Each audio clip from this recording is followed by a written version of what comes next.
อิ่มต้องมนุษย์เฮาตายสหายปีน้องไผบ่ห่วงของอาลัยสู้แต่ดูกโพเอาควางเสียไก่โกจักปินไพ่ผีมาหลอกบาดผีมาหลอกบาดกำยองล้านนามีมาแต่ไทยลูกหลานอย่าได้ลืมลาถ้าเฮาบ้าหักลืมอู่ลืมจ๋าแล้วไผไหนจ้าจักมาสืบถอยตื่นเจ้าขึ้นมาก็ยิ้มแย้มแจ่มใสทุกโศกโลกภัยหายไปหมดสิ่งขอความนอบน้อมแด่พระรัตนตรัยอันมีพระพุทธพระธรรมพระสงฆ์เป็นสรณะตีปึงกราบแนบไต่ไหวสาถวายความเคารพมายังครูบาอาจารย์พระมหาเถรานุเถระท่านเจ้าคณะพระสังฆาธิการพระภิกษุสามเณรเจ้าจุโตนจุองค์ทุกวัดวาอารามพร้อมถึงสำนักสงฆ์ตัวขอความเจริญในธรรมเจริญปอนมายังบรรดาปออกไม่ออกศรัทธาตันสาธุชนคนดีทั้งหลาย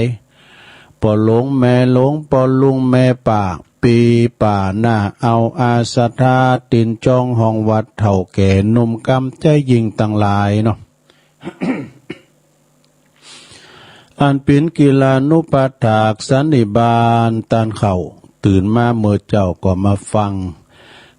งรายการสัพเพเหระปกิณกะขอนลุงไก่แจ้งรายการเสียงธรรมแสงทองซึ่งดำเนินรายการบริหารเวลาโดยต้นตัวแห่งอาตมาภาพเก่ากับผมตุลุงนันชัยวัฒนาคเสโนคุณเก่าคุณเดิมเมื่อถึงเวลาก็มามาพบกันแถมนะมาออกรายการมามาจาก็พอออกไม่ออกศรัทธาวันนี้ปิ่นวันเสาร์เนอะศรัทธาปิ่นวันเสาร์ที่20แล้วพฤศจิกายนเหลือ10 วันก็จะเสี่งเดินพฤศจิกามี30เนาะ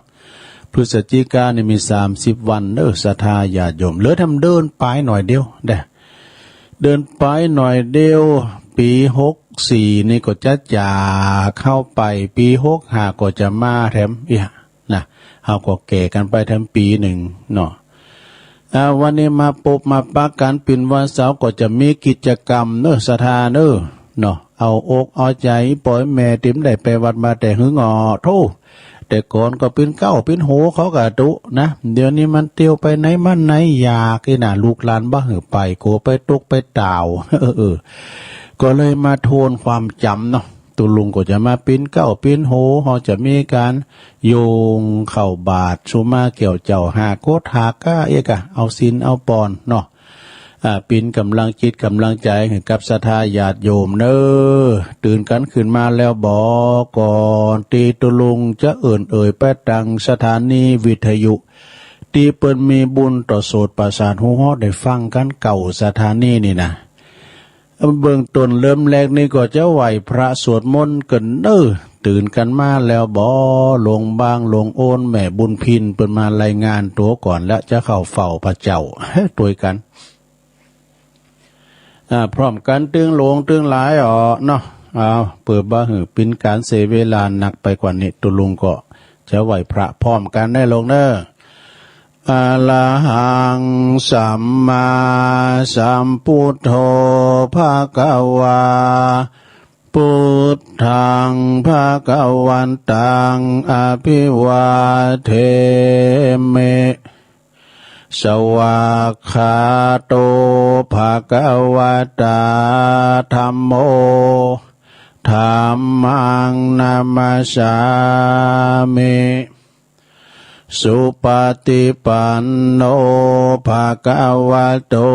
สาวกสังโฆสังฆังนะมามินะโม ตัสสะภะคะวะโตอะระหะโตสัมมาสัมพุทธัสสะนะโมตัสสะภะคะวะโตอะระหะโตสัมมาสัมพุทธัสสะนะโมตัสสะภะคะวะโตอะระหะโตสัมมาสัมพุทธัสสะอิติปิโสภะคะวะอะระหังสัมมาสัมพุทโธวิจาจารณะสัมปันโนสุขโตโลกวิตูอนุตตโลปุริสตัมมาสาลาธิสัทธาเทวะมนุสสานังพุทโธ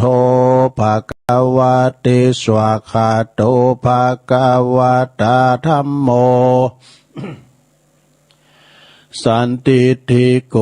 อากาลิโกเอหิปัสสิโกโอปันนยิโกปัจจัตตังเวทิตาโปวินโยเหติสุปฏิปันโนภะคะวะโตสาวกสังโฆอุจุปฏิปันโนภะคะวะโตสาวกสังโฆยายะปฏิปันโนภะคะวะโตสาวกสังโฆ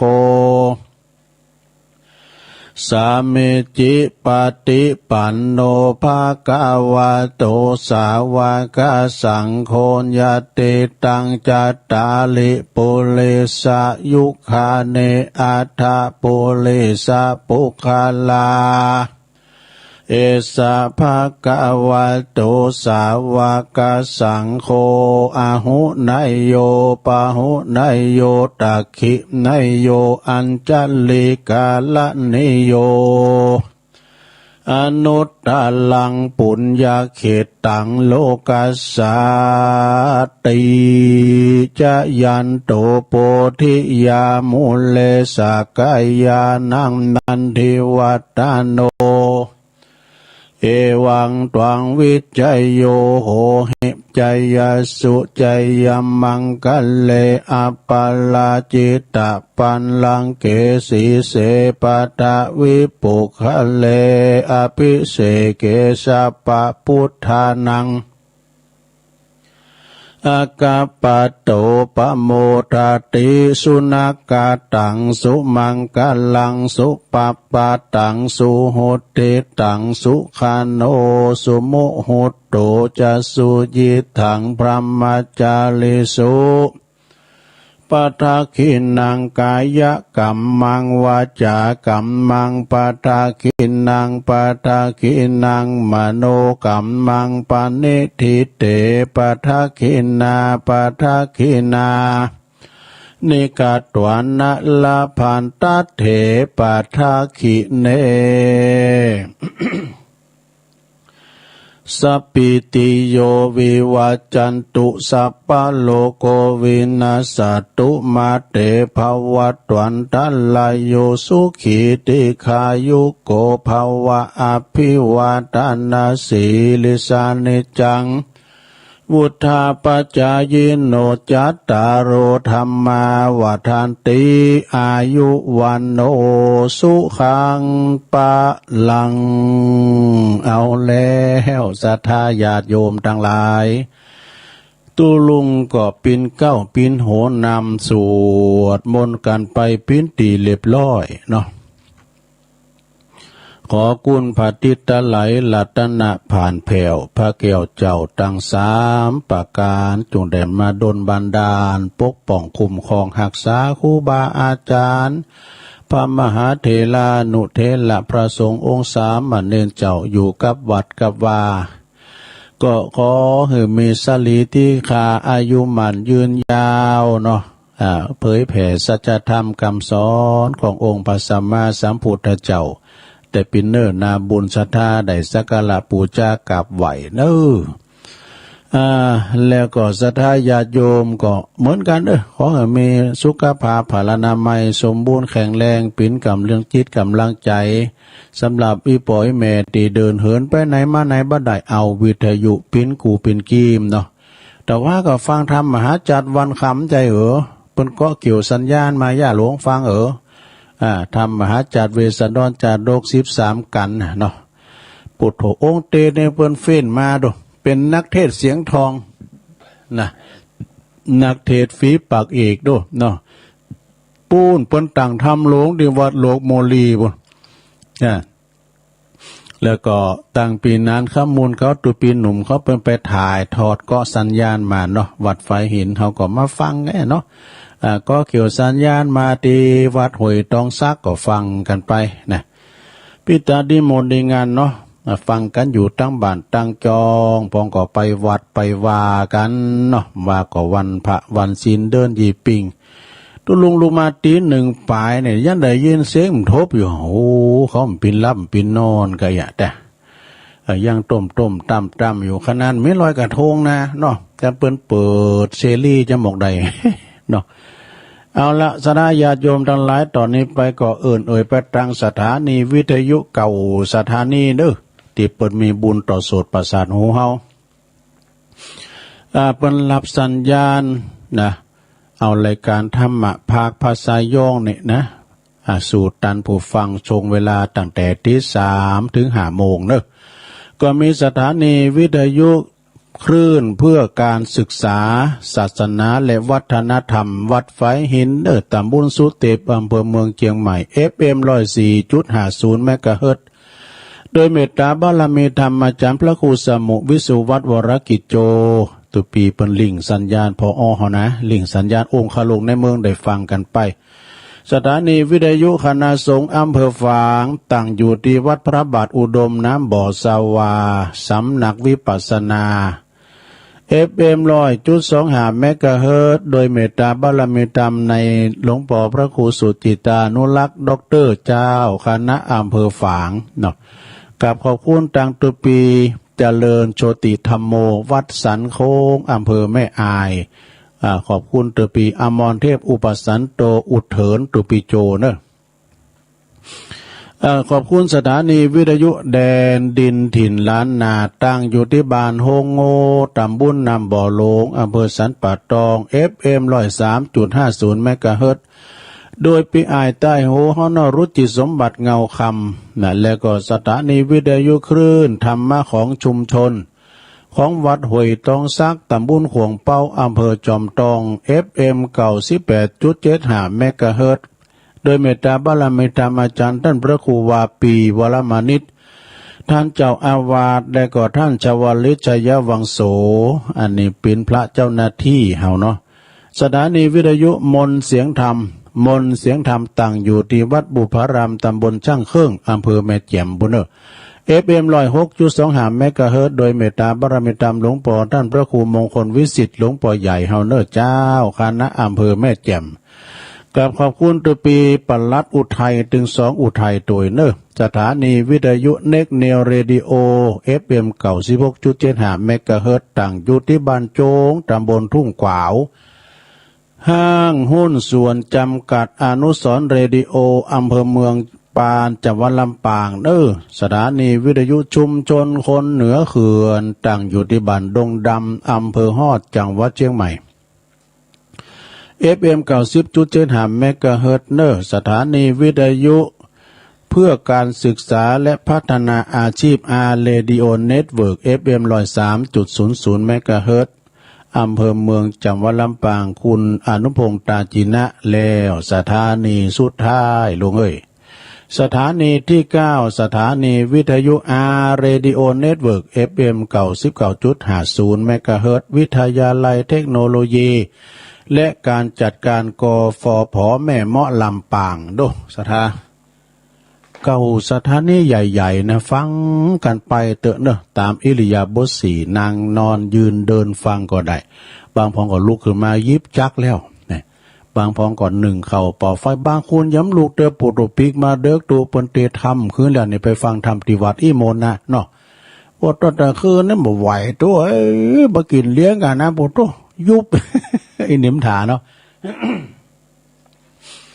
ก็ได้มาฟังกันนะศรัทธาญาติโยมทั้งหลาย ขอบคุณสถานีที่เปิ้นได้ลิงก์สัญญาณนี้ไปวันนี้ก็มาปะกันตะลงกับวันเสาร์เขาก็จะมีการทำพิธีกิจกรรมเนื้อหลายอันหลายอย่างก็ว่ากันไปสมมติว่าเขาไปนะเขาไปวัดไปวาเนี่ย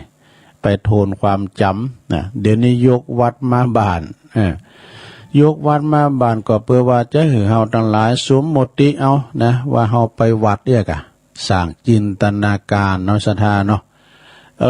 มากันคุณหลวงคุณหลายก็บ่ได้ลืมเด้อใส่แมสเด้อนะลงเด้อปิดหูดัง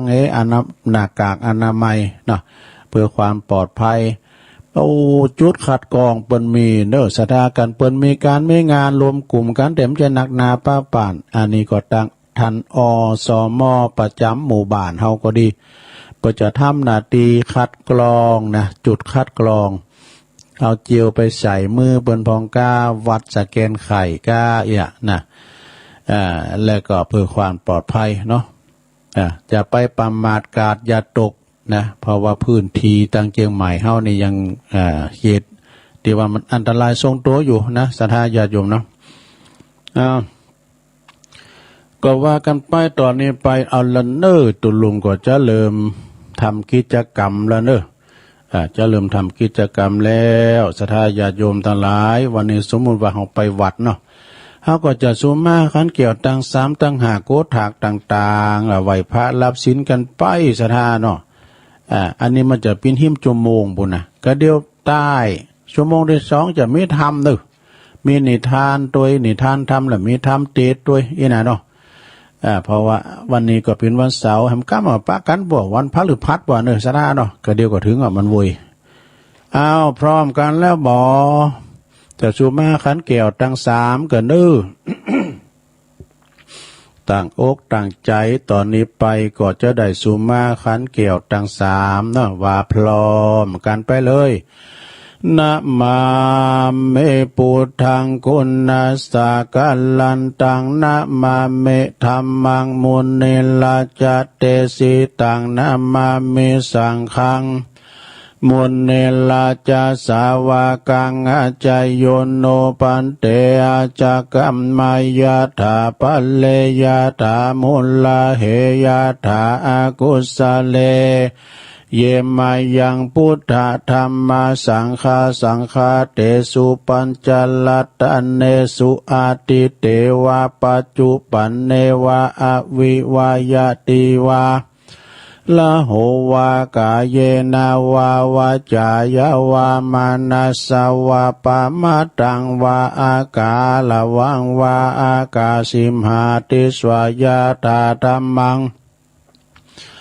ปฏิกาโลมาเตสังโนปันเตปุตตติลัตตนะ แต่ยังอนุกัมปังอุปัฏฐายาอาจายังอาจายาโตปรติกันหันตุกัมมันตุสัพพังโตสังอายาติงสังวลิสามานักปุเนวังกัลลิสามาสันจิจโตสังอาสันจิจโตสังสัพพังโตสังขมันตุโนเอาแล้วไปอย่างนึงแล้วลงเอ้ย ต่อไปก็สุมาเข้าภิกขาหารเนอลงเนอนะมาเมตุปะบุภาลาจาตาเนโอตานาภิกขาหาลาตาเนสหปาลิวาลาตาเนวัลตาคินาเยกายะตัวเลวาจิตัวเลมโนตัวเลสันจิจาปมาเตนาวาอาสันจิจาปมาเตนาวากายะกัมเมนาวาวจีกัมเมนาวามโนกัมเมนาวาอาติตาโตสังปัจจุปันนะโตสังสัพพังโตสังขมันตุโนตุติยัมปิตติยัมปินะมาเมตุปะบุภาลาจาตาเนโอตานาภิกขาหาลาตาเนสหปาลิวาลาตาเนวัลตาคินาเยกายะตัวเลวจิตัวเลมโนตัวเล สันจิจาปัมมะเตนาวาอาสันจิจาปัมมะเตนาวากายกรรมเมนาวาวาจิกรรมเมนาวามโนกรรมเมนาวาอาติตาโตสังปัจจุปันนโตสังสัพพังโตสังฆามันตุโนเอาแล้ว แล้วไปทำอย่างนึงแล้วหรือทำสองอย่างนึงลงเนอะ ต่อไปก็โยงเข้าพระเจ้าเด้อมาปรามอื่นนะครับเนาะอิมังโอตานาปินดาตานังติลัตตานานังสักกัจจังเตมาปูเจมาตุติยามปีอิมังโอตานาปินดาตานังติลัตตานานังสักกัจจังเตมาปูเจมาตติยามปิอิมังโอตานาปินดาตานังติลัตตานานังสักกัจจังเตมาปูเจมาติคาลตังหิตายาสุขายะยายาวานิปานายาสังวัตันตุโนแล้วไปทำอย่างหนึ่งต่อไปโยงเข้าบาทเด้อไขกะติเกไขฟ้าขอกองเจาะใส่เก่าใส่โห ว่าพร้อมกันไปเลยสาธุโอกาสะโอตานาปินติปาตังตานังเนปานาปัจจโยโหนตุโนเนจังโอตานาปินติปาตังตานังเนปานาปัจจโยโหนตุโนเนจังโอตานาปินติปาตังตานังนิปานาปัจจโยโหนตุโนนิจังเอาแล้วสัทธาญาติโยมทั้งหลายตอนนี้ไปก็ไปตั้งแถวเด้อจะได้ใส่บาตรนะก่อยลุกไปไปตั้งแถวที่โฮงหลวงปุ่นนึที่โฮงครูบาปุ่นนึตั้งแถวมาปอจายเตวบุตรอยู่แถวหน้าแม่ยิงเตวดาอยู่แถวหลังนะถอดแคปไป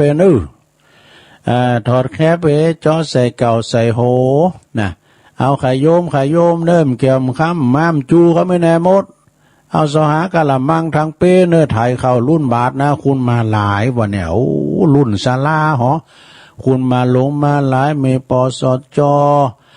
มีท่านนายกรองนายกปกำนันสารวัตรแพทย์ปโรงบาลผู้ช่วยปุดุมาหมดพอเฮาก็มาเนาะการมาการลงการหลายก่อนนางระยะห่างพอสมควรเนื่อจะไปไก่การลำไปใส่แมสเฮดูเพื่อความปลอดภัยนะใส่แมสอย่าประมาทกาดอย่าตกนะเนี่ยกินจ้อนห้อนกาไปใจยังไงกินห้อนจ้อนกลางล้างมือเด้อเอาละตอนนี้ตัวลุงทาเขาเดินแล้วนึกอยเยาะกอยหยองนั่นโลนนั่นกอยใส่จะไปเอามือเล่นถูกบาทน่าจะไปอู่การเงียบนะครับพระครูอุ่นลำเปิงในจิตในใจในโหจอดใส่เก่าใส่โหลำเปิงว่าข้าวของข้าพระเจ้าขาวดังดอกบัวยกขึ้นเหนือหัวถวายแด่พระสงฆ์จิตใจจำนงตรงต่อพระนิพพานขอให้ถึงเมืองแก้วขอให้แคล้วบ่วงมารขอให้ทันศาสนาของพระศรีอานในอนาคตการโน้นเถินนี่ก้อยเยาะก้อยยองใส่ในโลงเนอโอ้ยเข้ารุ่นบาทที่แบบที่ตุปอทาแบบขยมถ่ายเข้าออกบาทเนาะสุขโหมะไปใจนะลงนึสุขโหมะจึงได้ขอบโคมดสุขโหมิได้คนเดียวสุขโหมดได้สักอย่างในเมื่อว่าเปิ้นตักบาทกันไปปินตีเรียบร้อยตอนนี้ครูบาอาจารย์ก็เข้ามาสู่ในวิหารศาลาปินตีเรียบร้อยนะนางแตนแก้วอาจทรงปินตีเรียบร้อยสถานก็เตียวกันเข้ามานางแตดไผแตดมันจะเป็นนางพิตีแล้วมันปัดสลุงกันก็อย่างอ่านออก อันนี้มันจะสลุงกู้รู้นี่นางพิตีนะ อ้าวนางแล้วเรียบร้อยตอนนี้ไปเงียบเน้อเขาจะเริ่มกิจกรรมแล้วนะเขาจะเริ่มกิจกรรมแล้วจะได้เอาศีลนะเนาะก่อนที่จะได้เอาศีลนั้นก็ขอวันนี้ขอเชิญปอกำนันเนาะปอกำนันเฮาได้มาจุดธูปเทียนปูชาพระรัตนตรัยนะทุกท่านทั้งหลายเงียบเน้อตอนนี้จะเริ่มแล้วเนาะพอลามจิเตียนสนุนไว้เลยนะลำดับตอนนี้ไปขอเชิญตังปอกำนันเนาะเป็นผู้ตีเป็นประธานจุดเทียนธูปปูชาพระรัตนตรัยนะทุกคนก็ปนมมือไหวเน้อไหวผู้ช่วยเกณฑ์ขันเกณฑ์ขันมังกรหาขอเกณฑ์ขันศีลหือตุปอทาไปเกณฑ์ไปเอาละเมื่อว่าเปิ้นจีถูกจีเตียนปินตีเรียบร้อยเกณฑ์ขันศีลปินตีเรียบร้อยเปิดบ่หือเป็นการเสียเวลาปูจานเอาไปเลยปูจานเอ้ยมันหล่ามันควายแล้วตองเตียนเหมือนขาไฟใหม่ร้องเข่าน้อยแล้วเนาะเพื่อจะไปเยการกันอยู่ก็มีแบบมัดหอมก้าใส่ลำไยก้าอย่างกะนะว่าไปเลย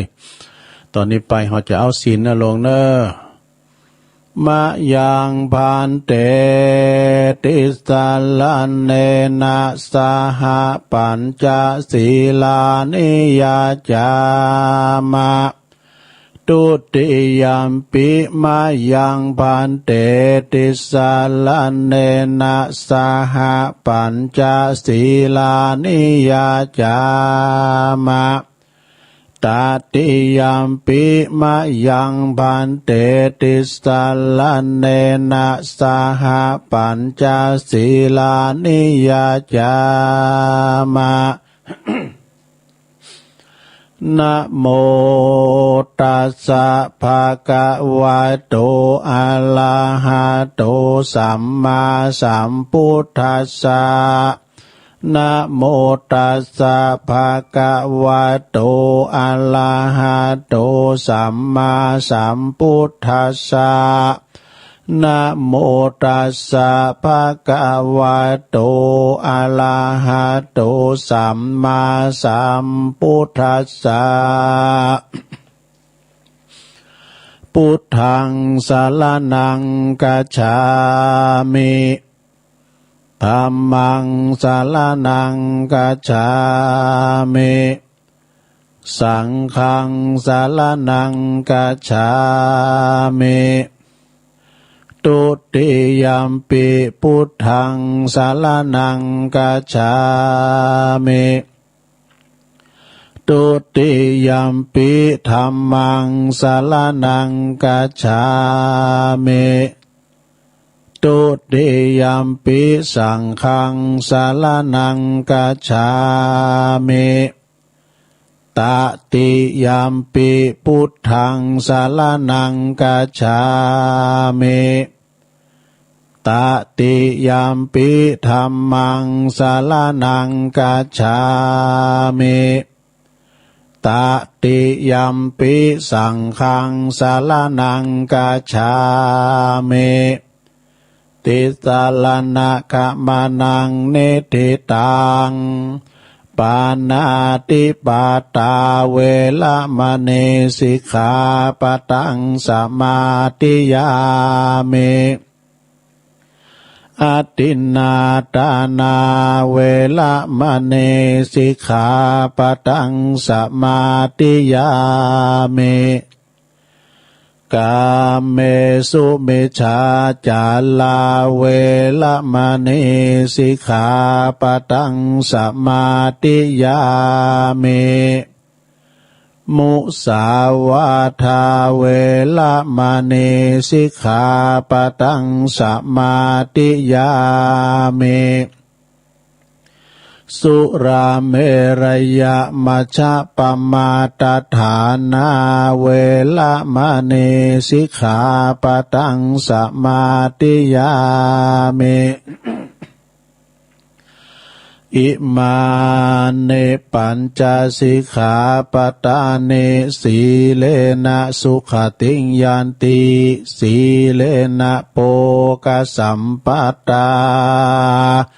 สีเลนะนิพุติงยันติตัสมาสีลังวิโสทะเยสาธุสาธุสาธุเอาแล้วสาหับศีลหากันไปปินตีเรียบร้อยนอนโลกเก็บไว้ดีๆนะโลงไปเสียมันหายเนอะมังกรละหาคอเนี่ยนะเนาะโดยมากมันจะหายคอติมุสาเนี่ย มุสาเนี่ยเอาพองเนาะก็เก็บไว้ก็มันหายก่อนเป็นยังศีลหนาตัวลุงถึงมาปั้นแถมติ๊กๆอ๋อเนาะนี่เอาอกเอาใจของปหลงแม่หลงที่ไปวัดไปวามได้เอาศีลเอาปอนกันแล้วเนาะ รักษาไว้แล้วเพื่อว่าหอมได้ไปวัดไปวาดตุลุงมาโทนความจำเหมือนเนอสะท่าเนอแล้วก็หับอันนี้ไม่ใช่ของหลินนะของแต้นะเรื่องสะท่าเนอของแต้นะเนาะแล้วตอนนี้ไปตุลุงก็จะได้สวดนะพญานกยุงทองสวดบทพญานกยุงทองประวัติความเป็นมาจะได้แม่น้อยกาดนัดบ้านดอนโลงเปิ้นเล่าให้ฟังล่ะปุถุนายผ้าเนี่ยจานจะเอานะจานเนี่ยมันแปลว่าหยังเนี่ยแม่น้อยเด้อจานจะเอาเนี่ยมันตึมติดเหี้ยวสักตือนี่อันจานจะเอาเนี่ยยื้อน่ะอันจานเนี่ยเปิ้นว่าชื่อกำบะเก่านะ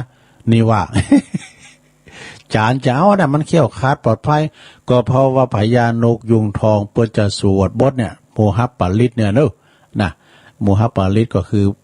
ไปที่ไหนเฮาสวดบทเนี่ยเขี้ยวขาดปลอดภัยเนอะตอนนี้ไปตุลุงก็จะสวดไม่ลงว่าตัวมันแต้นต้องว่าเนอะว่าตุลุงว่าจ้าก็จะปุ๊ดทั้งหมดมันหยามว่าวุยได้อุเตตยัญจกุมาเอกาลาจาหาลิสวันโนปาตาวิปาปาโสตังนามาสาเมหาลิสวันนังปาตาวิปาปาสังตายาสากุตาวิหาเลมุติวาสังเยปรมาณเวตากุสปะตัมเมเตเมนะโมเตจามังปัลลายันตุนามาตุพุทธานังนามาตุโพธิญาณโมวิมุตตานังนะโมวิมุตติยาอิมังโสปาลิตังกัตถวโมโลจาลติเอสนาอเปตยัญจกุมาเอกาลาจาลิสวันโนปาตาวิปาปาโสตังนามาสาเมหาลิสวันนังปาตาวิปาปาสังตายาสากุตาวิหาเลมุรติงเยปรมาณเวตากุสปะธัมเมเตเมนะโมเตจัมมังปาลายันตุนามาตุพุทธานังนามาตุโพธิญาณโมวิมุตตานังนะโมวิมุตติยาอิมังโส ปาลิตังกัตถวโมโลวาสามกปายิติโมลปาลิตั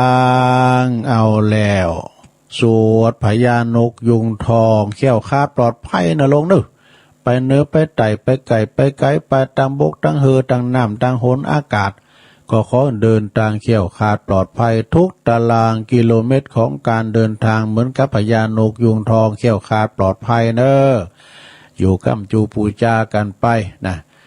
ลำดับตอนนี้ไปอย่างแท้เนี่ยโอ้ก็โยงกุนหลงอ่ะกะเนาะเฮามาโยงกุนหลงกุนโลมแล้วเฮาก็จะมาสเปสตากันเนาะวันนี้จะมีตามบ้านตามเมืองล้านนาเฮาจะมีอีตังอย่างกินจีวันตาหลงวันตาน้อยเอามันครบสูตรไปเลยเนาะ เดี๋ยวชัยวัดจัดให้โยงกุนโลมกันเด้อสานต้นสานโดนสานโดคาขอยกมือ10 นิ้วขึ้นตั้งวางกิ้วไก่เกาเกษาขอนามาสาการไว้สากุลปิตา21กุลมันดาพระมันดา12 คุณแม่โพศพ39คุณพระพุทธเจ้ามี56คุณพระธรรมเจ้ามี38คุณพระสังฆเจ้ามี14คุณอาจารย์มี10คุณกรรมฐาน8คุณไฟมี6คุณลมมี7คุณแม่ธรณี21คุณพระแม่น้ำคงคา12คุณอักขละ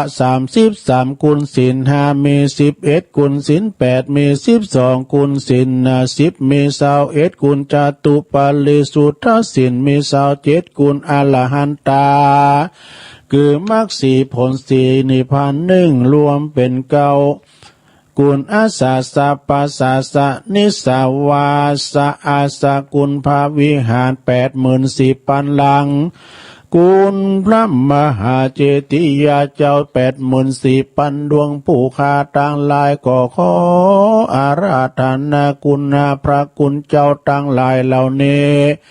จงมาเป็นสร้อยประดับสำหรับกายอันพระเสริฐเมื่อผู้ข้าตั้งหลายจักดับจิตเสียงชีวิตนาสังขารเปียใดเดือนใดวันใดยามใดคืนใดดังอันก็ดีผู้ข้าขอ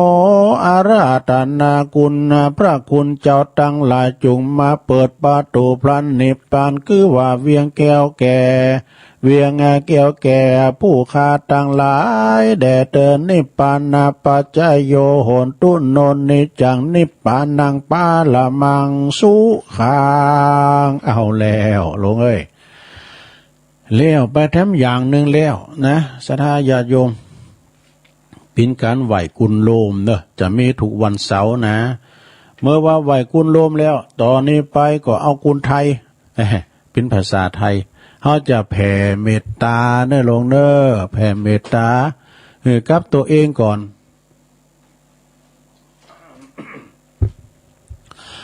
แล้วก็ก้อยแผ่ให้สัมภาษณ์ทั้งหลายเนาะว่าตัวกันไปเลย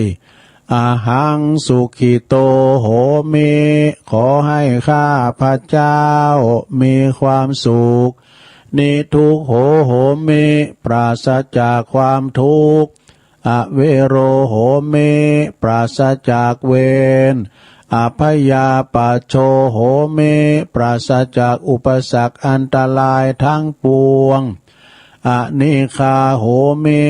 ปราศจากความทุกข์กายทุกข์ใจ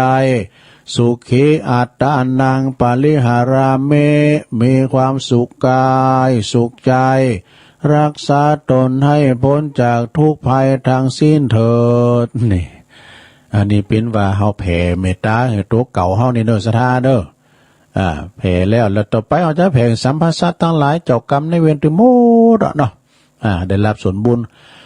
สัพเพสัตตา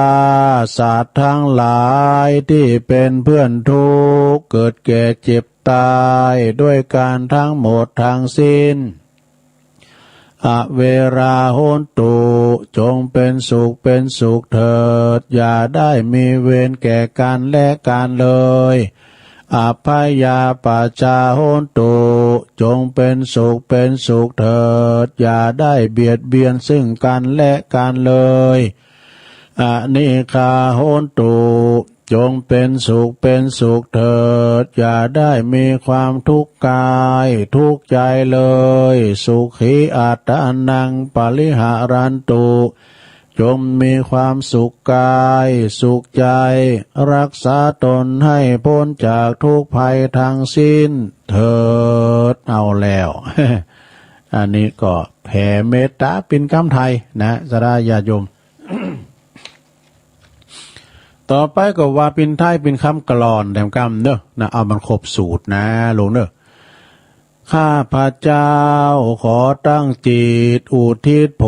ลบุญกุศลนี้ไปให้ไพศาลถึงบิดามารดาครูอาจารย์ทั้งลูกหลานญาติมิตรสนิทกันคนเคยรักเคยชังแต่ครั้งไหนขอให้ได้กุศลผลของฉันทั้งเจ้ากรรมนายเวรเทพเทวันขอให้ท่านได้กุศลผลนี้เถิด สัพพสัตว์ทุกตัวหน้าเทพารักษ์จงประจักษ์ในกุศลผลนี้นาขอให้ท่านประสบสุขทุกเวลาสมดังข้าอุทิศให้ด้วยใจเทินจบเนี่ยสถานะอันนี้เป็นคำไทยเนอะ ตอนนี้ไปก็จะปิ้นอดีตสถาเนี่ยเราจะเอาวันตาเราจะเอาอีตังอย่างกินจิตามตีหลวงพอมานิดเนี่ยเอาล้านนาเขาเนี่ยตุลุงเอาภาคเหนือเขาเนี่ยเอาได้เดี๋ยวชัยวัดจัดให้เราจะเอาอีตังอันหยาดน้ำนะลงเนอะหยาดน้ำอีตังนะอย่างกินจินี่นะเนอะเกมน้ำหยาดเด้อเกมน้ำหยาดเด้อถ้าไผมีก่อนเป็นยังหยาดในจิตในใจหัน ผู้จานก็ไปดักเอาว่าไปแล้วผู้จานโอ้ขายยากินข้าวอ่ะ อิตังตานากัมมังนิปานาปัจจโยโหตุโนเนจังอิตังศีลากัมมังนิปานาปัจจโยโหตุโนเนจังอิตังภาวนากัมมังนิพพานาปัจจโยโหตุโนเนจังยังกินจิกุสลังกัตตปังกัมมังสเปเหกะเตเหกะตังปุญญังโนอนุโมตันตุสุนันตุพนโตเยเตวะอาสัมมิงทานเนอาติกาตาติกายุกาสัตตาโหนตุ สัพพสัตตะนังสุขีอัตตะนังปาลิหาลันตุมาตาปิตาสุขิตาโหนตุทุกขาปะมุนจันตุสัพเพยติกาสุขิตาโหนตุทุกขาปะมุนจันตุสัพเพอัญญาติกาสุขิตาโหนตุทุกขาปะมุนจันตุสัพเพปิสาสัพเพยขาสัพเพเปตาสุขิตาโหนตุทุกขาปะมุนจันตุสัพเพนาคาตาสุขิตาโหนตุทุกขาปะมุนจันตุสัพเพเทวาสุขิตาโหนตุทุกขาปะมุนจันตุสัพเพอาจาริยุปัจจายาสุขิตาโหนตุทุกขาปะมุนจันตุสัพพสัมปติโยสามิจันตุโวเอาแล้ว ต่อไปนางคูบข่าวเนอสุมาวันตาผาเจ้าเนอวันตาโลงว่าพร้อมกันไปเลยวันตาเมปุตังสัพพะเมโตสังคัมมาธัมเมปันเตวันตาเมธัมมังสัพพะเมโตสังคัมมาธัมเมปันเตวันตาเมสังฆังสัพพะเมโตสังกัมมาธัมเมปันเตวันตาเมกุลุอุปัชฌาจาริเยสัพพะเมโตสังกัมมาธัมเมปันเต วันตาเมกัมมัฏฐานังสัพพังเมโตสังกัมมาธัมเมปันเตวันตาเมอาลัมเมปัตตสิมายังสัพพังเมโตสังกัมมาธัมเมปันเตวันตามิเจติยังสัพพังสัพพทานเนสุมปลันตินติตาสัลเลลาธาตุมหาโพธิงพุทธาลูปังสักกาลังสัตตานากาโลเกเทวโลเกพรหมโลเกจัมปุติเปลังกาติเปสัลลิลาธาตุโยเกสัทธาตุโยอะละหันตาธาตุโยเจติยังกัตตะกุติงจัตุราสีติสหัสเสธัมมกันเตสัพเพตังปาตาเจติยังจะอะหังวันตามิสาปาโสกราบเอาต่อไปเด้อหันหน้าปะตังตุลุงทานหันหน้าปะตังครูบาเด้อเอาจะวันตาครูบาอาจารย์ด้วยสุมากาลาวาได้ยกที่ต่ำได้ยามที่สูงจะได้ก็ดีได้ปามาตะอปามาตะก็ขอสุมากาลาวะเนอ วันตาเมพันเตสาปังอาปัลลาตังคัมมาธัมเมพันเตมายากาตังปุญญังสามินาอนุโมติตาปังสามินากาตังปุญญังไมหังตาตาปังสาธุสาธุอนุโมทามิกัตตาโลธรรมาวัฏันติอายุวันโนสุขังปะลังสาธุสาธุสาธุฟังตุพอทาได้สีขิวมีวะเนี่ย ขิวหล่นก็ฮะ เอาละกิจกรรมนะวันเสาร์ก็เสี่งไปก็มีอย่างกันหรอฮะโอ้แทบ5 นาทีจะโป๊ะจมงนะกิจกรรมมันนั่งได้ต้องทำใจนะลงเนอะต้องทำอกทำใจวันนี้ก็เวลาเปิดเลิกงานข่าวสารงานบุญแล้วไปหมดแล้วบรมว่าอ่านเปิ้นตอดกฐินวันสุดท้ายเนาะมอมเจเขาไปหมดอะลูกหลาโคหอมเนี่ยโอ้เปิ้นก็ได้เงินได้ทองกันเนาะสาราไว้แปลงวัดแปลงว่าบำรุงภาษาศาสนาไปเนอะธนุบำรุงกันไปขหบดีนะผู้คนที่เปิ้นมีอันจะกินนะเจ้าของล่มลำใหญ่ก็ปิน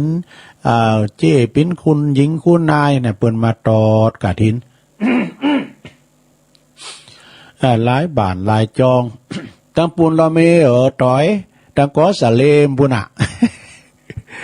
ไอ้ต้อยเนี่ยเปิ้นฟังอยู่เปิ้นว่านะสุรินทร์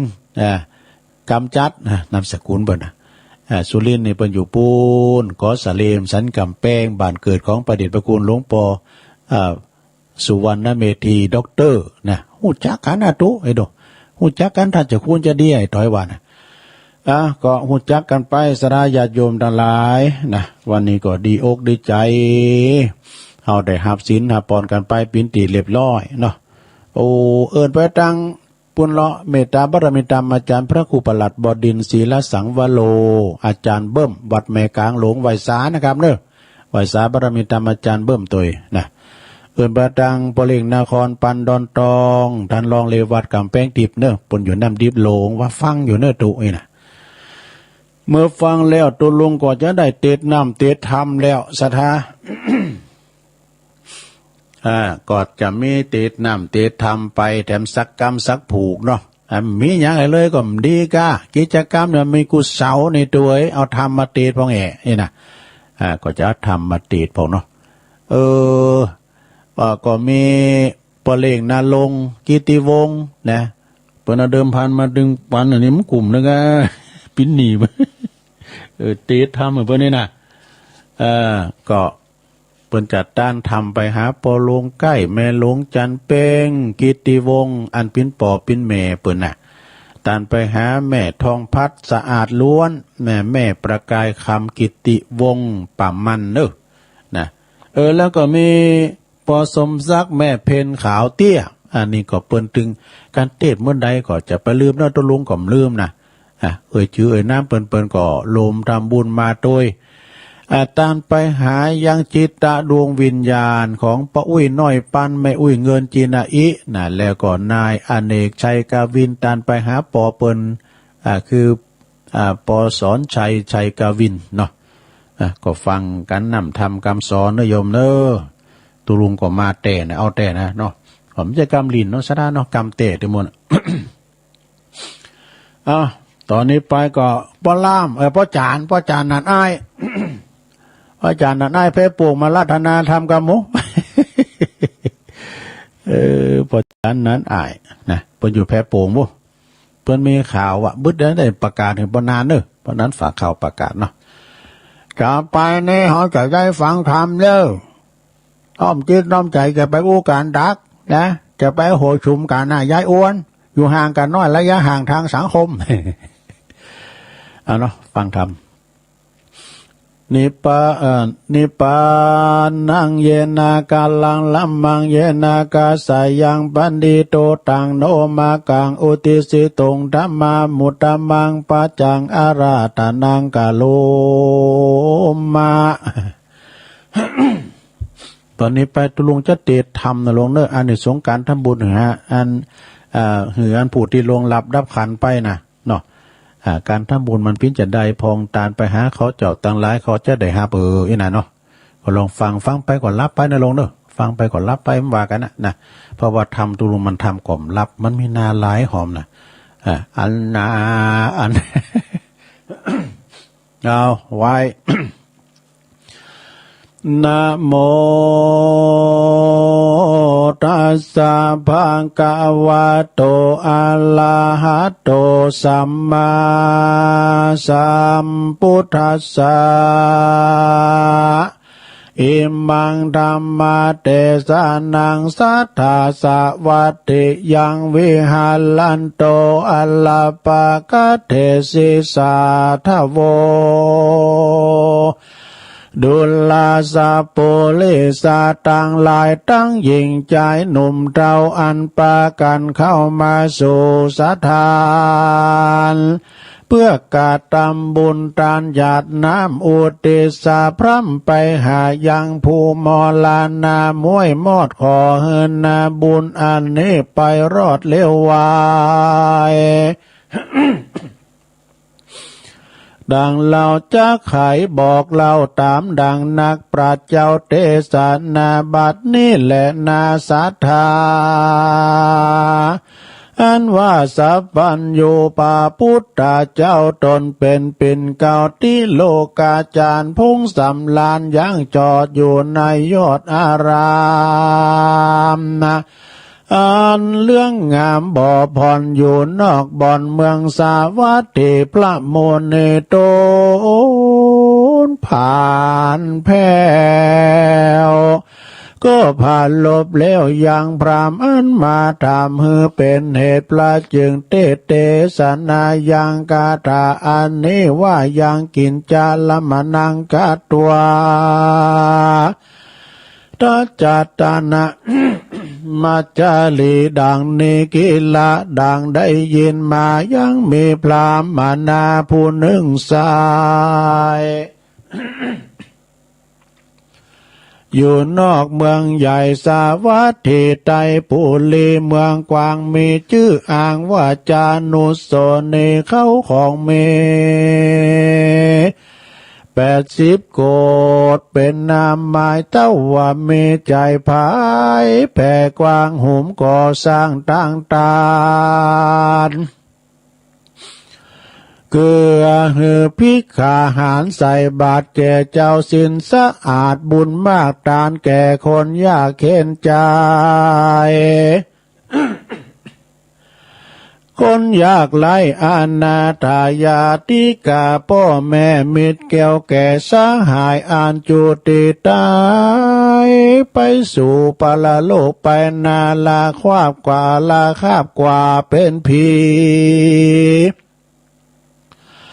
อันเศรษฐีผู้ใหญ่มีใจใฝ่กันเองหายังหมู่วงศาพี่น้องอ่านตายจากห้องเมืองคนก็มีหันแหลนาเอตัมปานาลาติงยังมีในคืนหนึ่งสาย อันว่าพรามผู้ใหญ่บุญนานอนใส่ยามาม้อยในภาษาซอยใส่สียามละไหวตรีคอนลุงด้านพรามก็มากึดคุงไปมา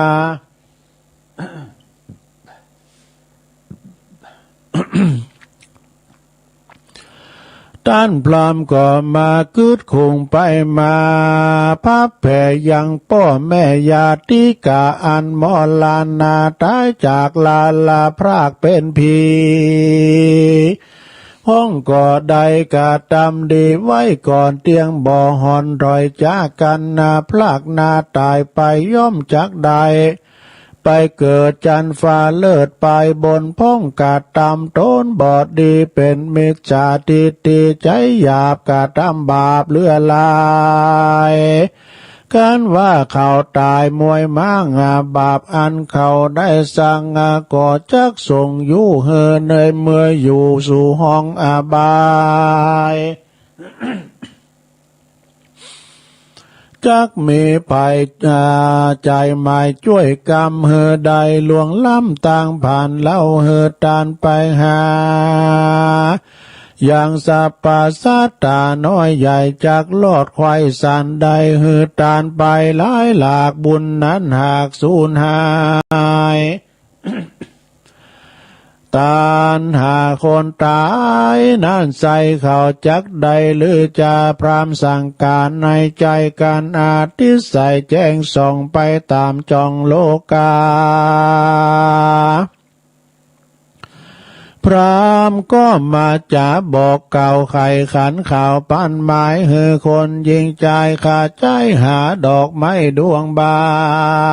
นนะ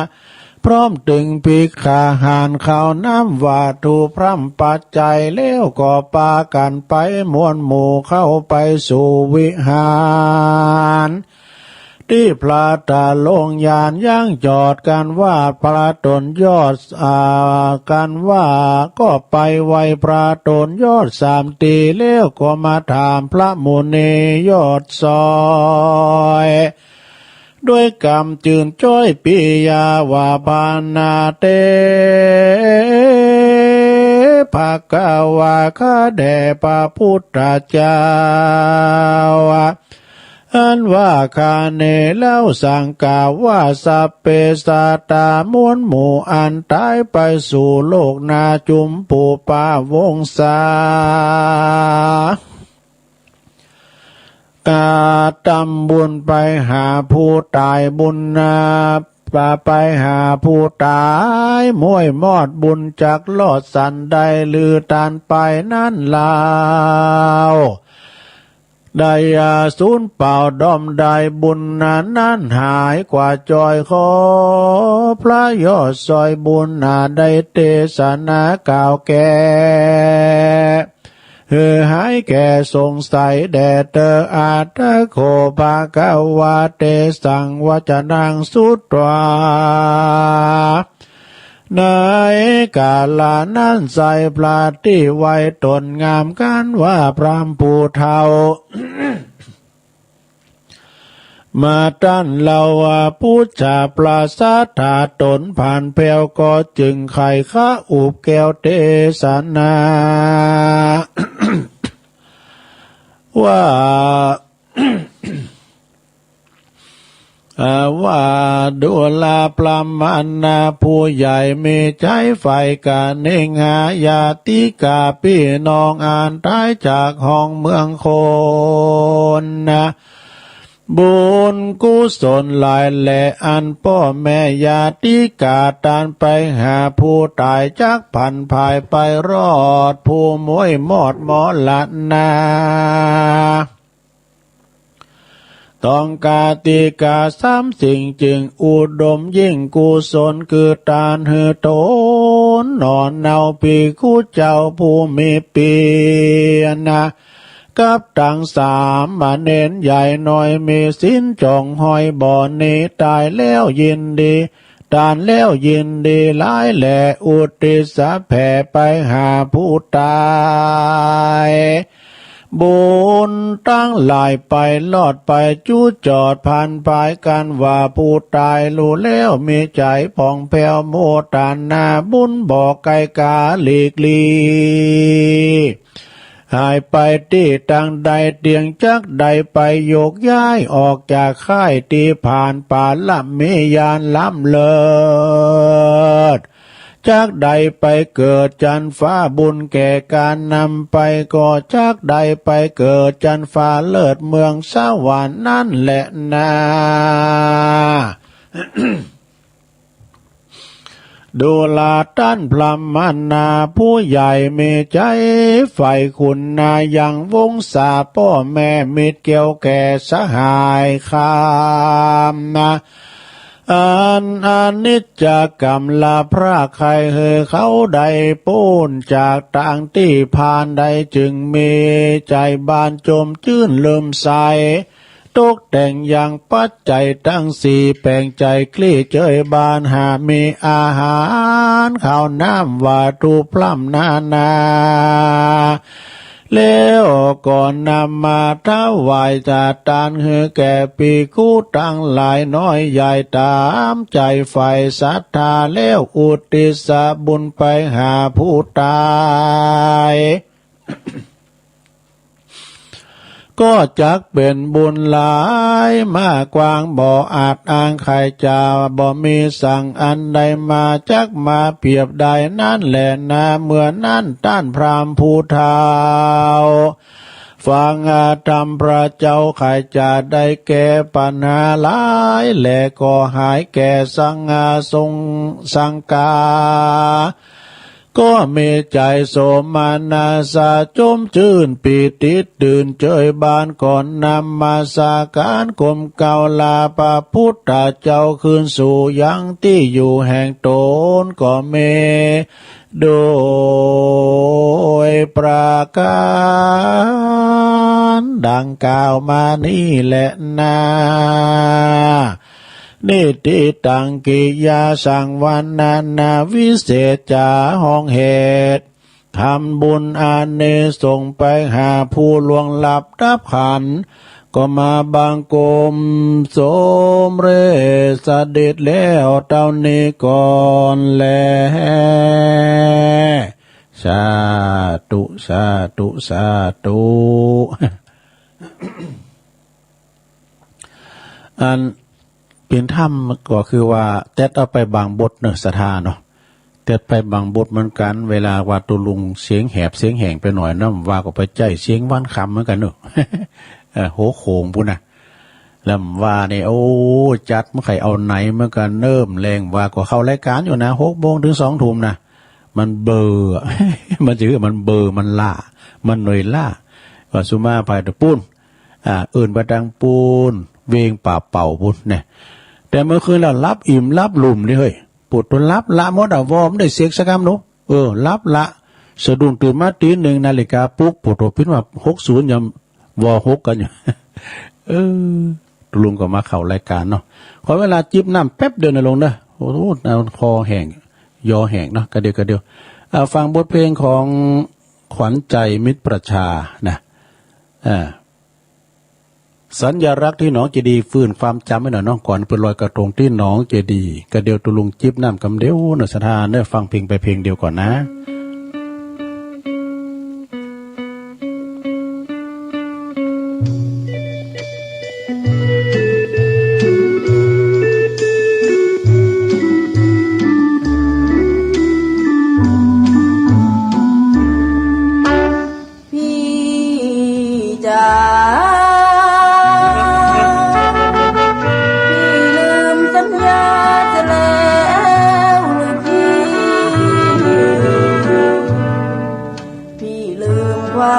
ความหลังที่งานบ้านหนองเจดีงานทุกปีพี่เที่ยวกับใครพี่จ๋าพี่เคยสัญญาน้องยังจำได้พี่บอกว่าพี่รักน้องหมายปองรักน้องจริงใจแล้วชวนน้องไปงานลอยกระทงพี่จ๋าทุกวันเวลาน้องทนมนมองพี่หรือความรักกันหวังเป็นผู้ครองรักกันแล้วใหญ่จึงต้องน้ำตาน้องที่น้องเจพี่จ๋าได้ยินเสียงเพลงคิดถึงพี่ปีก่อนพี่เที่ยวกับน้องที่งานบ้านน้องเจดีแต่มาปีนี้พี่ลืมขวัญใจ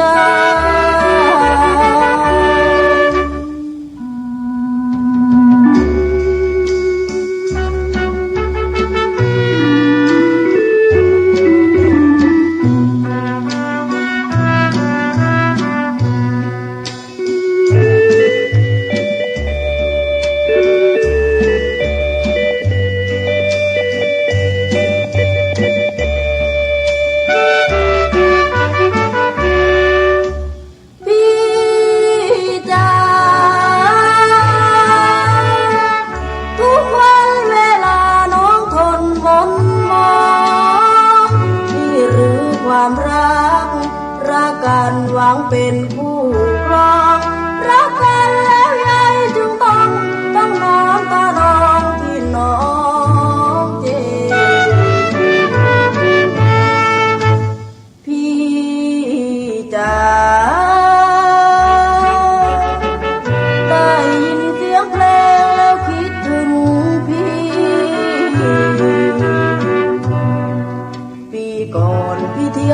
กับน้องที่งานบ้านน้องเจดีย์แต่มาปีนี้พี่ลืมควันใจ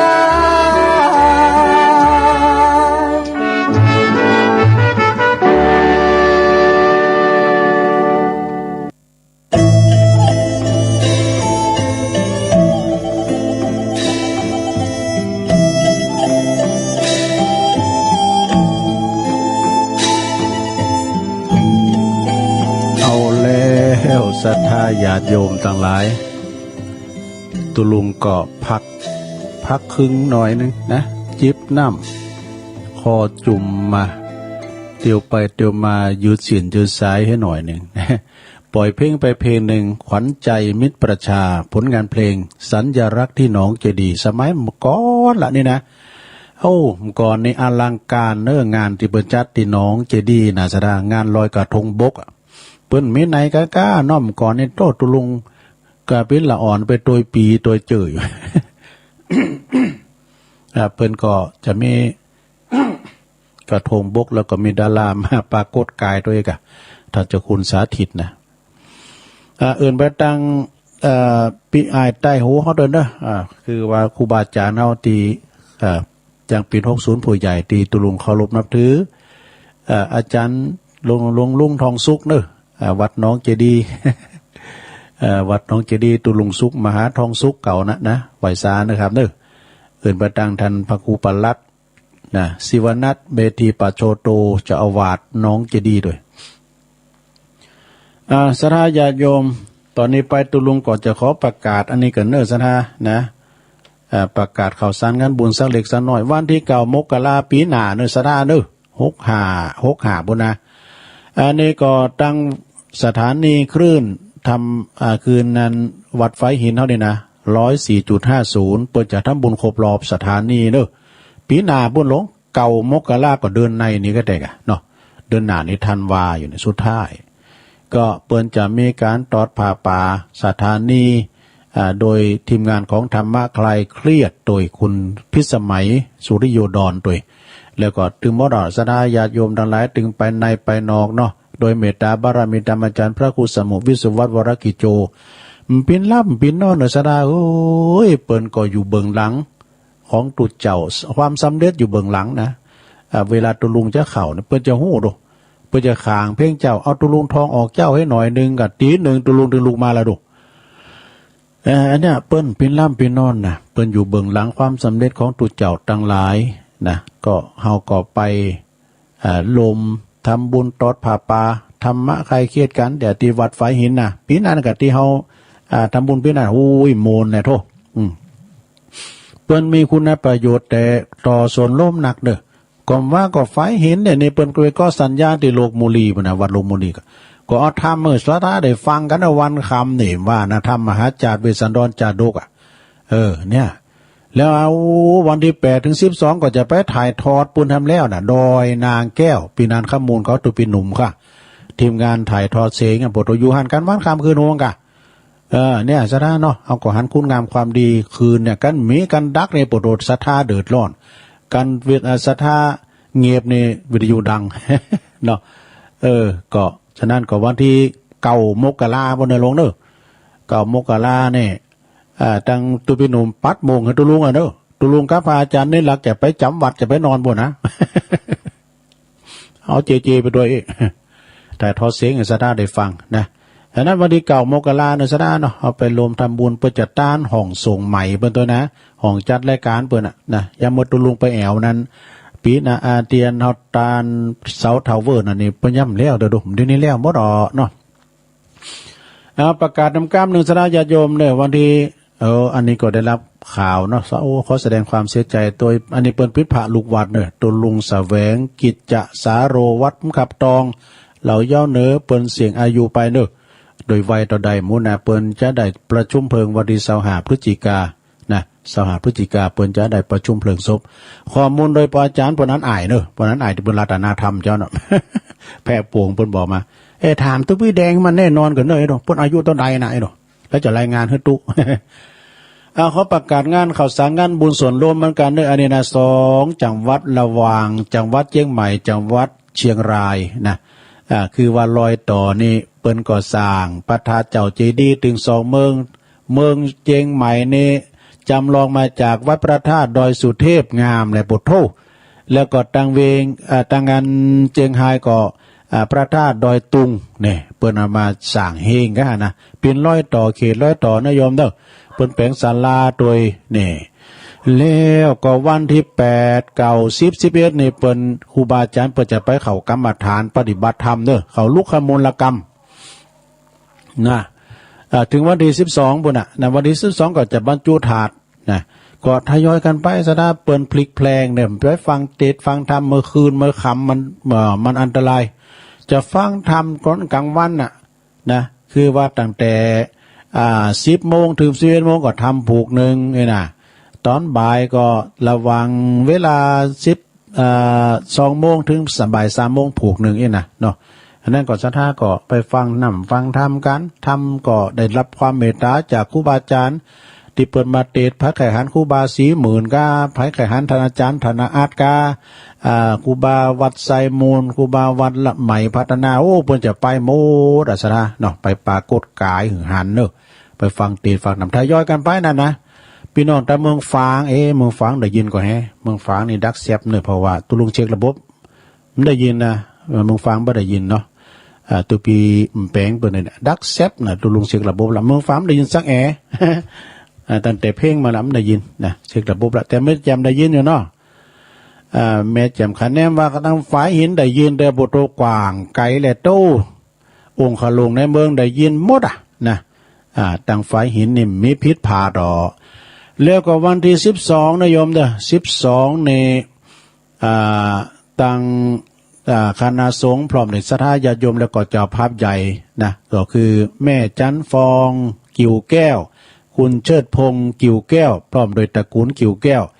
พร้อมโดยคณะศรัทธาญาติโยมต่างหลายเปิ้นจะไปบรรจุพระบรมสารีริกธาตุเวลา 13.00 นบ่ายโมงนะวันที่12นะโยมนะ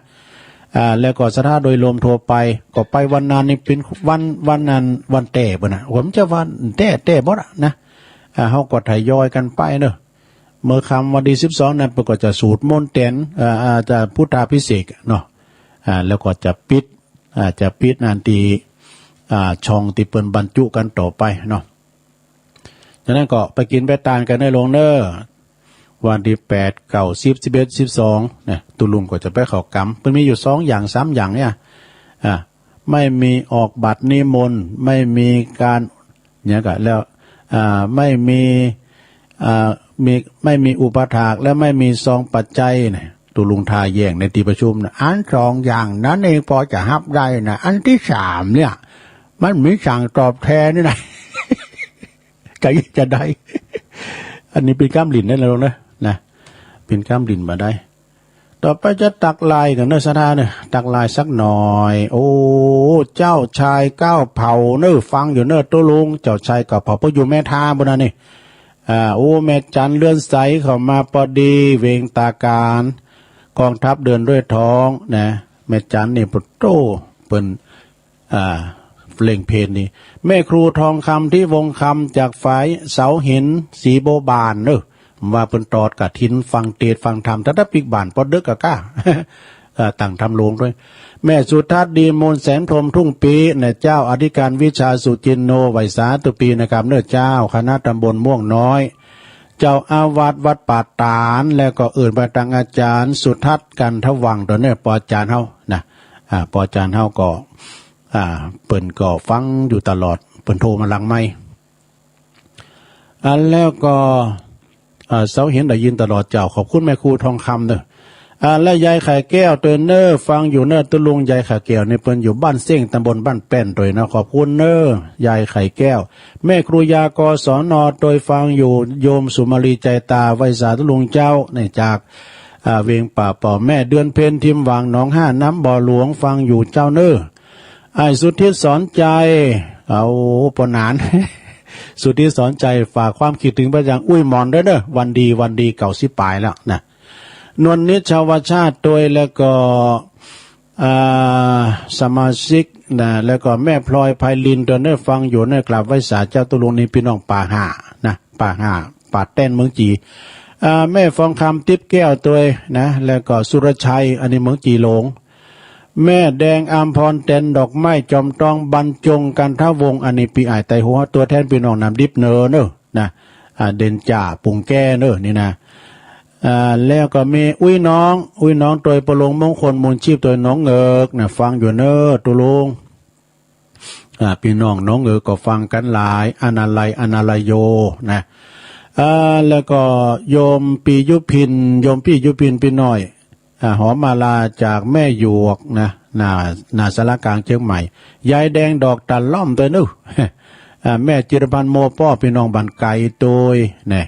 แล้วก็นี่ แล้วก็วันนี้แม่บุญวีตาออดนำเพื่อพระเด้อนะชมรมสกาย81เด้อนะคือเราไม่ได้เช็ควอสกรรมรับโดยหุ้นเลยโหโตรับละหมดแล้วก็มีแม่สีทรชัยปราการโดยเนอะน้องบัวโอ้อันนี้เป็นเปินตังธรรมเนอะท่านพระครูนาลงเปิ้นอยู่เมืองนานพุ่นนะส่งกระแสจิตแล้วก็ส่งไลน์มาขอบคุณนะไหวสานะครับเดิมเก่าเปิ้นก็ลูกศิษย์ครูบาจรจันทรังสีปัตตานเนี่ยก็ทักทายกันทั้งไลน์เนาะเปิ้นก็มีวิทยุประจำวัดเปิ้นนะโอ้เป็นเจ้าของตัวเองเลยนะ ชัดชัยวงศาโดยเนอร์แล้วก็มีแม่สุมาลังกาพินจากป่าหาตัวนะพี่น้องทางป่าหาก็ฟังกันอยู่เนาะวันนี้มีหลายปอครูเข้ามาเด็กอะปอครูวันปอครูชัยเขานะเมื่อมีหลายก็โอ้แม่น้อยบุญยวงเด้อนะแม่น้อยบุญยวงแซ่พันเจริญปอนในแม่น้อยเด้อเปิ้นมอบไม้ถวายเครื่องเสียงกล่องเสียงยำได้เอาฐานมันโอ๊ตดิแม่น้อยฟังชัดเจนเอาฟังพิทยุที่ได้เปิ้นฟังได้เฮาฟังได้โอ้ขอทานเด้อแม่น้อยเด้อขอบคุณหลายๆเด้อ4เครื่องแล้วเด้อแม่น้อยนะเปิ้นอมตะนะเอาสายเหล็กมาละเจริญปอนเจ้าไว้ตาเจ้ายายน้อยวัดว่าเอาไอ้พี่สายมาเขียนกลางนะเจ้าเนาะพอเป็นตึ้งพระเป็นตึ้งอาจารย์เป็นเดชบันดาลทุกอย่างเจ้าพอยังเป็นปิ้มหล่อล้อมดุกเต่าหือได้งามเราตามนั่นพอเป็นอย่างใดใส่ใจลูกตันจักเป็นอย่างอันตุยไปหักพอเปี่ยมล้นหกโนนหัวใจเมฆาหงใยบ่อไล่ขีดขันพอหักลูกเตแน่นอนติงมันบ่มีวันละหลดข้าคุณพิตาจับมาจับจดบ่มดเนื้อถอยพันละนาวันปอควายคุกวันจุกมาหาจีหาทันว่ามาตึงเลยเจ้าไข่ขอเจิญโจรบรรดาลูกเต่าจุ้งเห่าจำไว้มาโฮมเธอทูลบุญคุณขอไทย10 นิ้วน้อมไว้บูชาของกินของใจสื่อไปเหี่ยวหาสาระเวลาไปช้ากลับไปหากพออยู่ไกลไปหาว่าใดขอไลน์โทรไปบอกหักคนที่พอตายเจได้ยิ่งนักว่าใดน้อมไว้แทนคุณตามคันเขาจักเป็นกุศลขอหึงทำบุญตุยหาเป็นเจ้าคำย่องวันละคำนะเจ้าคำวาดักนะเจ้าเนาะภาษาไทยแปลว่าเงียบเป็นดักชัดนะเจ้าแปลว่าเงียบจริงนะเจ้าไว้ตาเจ้าปอนดักแซบดักสอยเอาเจริญปอนแต่รู้เจ้าแม่น้อมตาจางเนาะเจ้าแม่น้อมกลับไว้ตาจางแม่น้อมฟังเจ้าแล้วกะฟังเจ้าแล้วดีกะแต่คืนนี้กับไปฟังทำอันโผลหาแก้ว7 ประการตกลงมาเต็มตัวในบ้านในเมืองไผเพิ่นต่างทำโรงกะดีแล้วแม่น้อมฟังทำไปเด้อเจ้าลอยกระทงโตยลอยกระทงโตยนะยินดีแม่น้อมหลายๆเด้อบุญรักษาเด้อไปตัวแม่กำจรดีโอ้ขจรพอใจเนาะ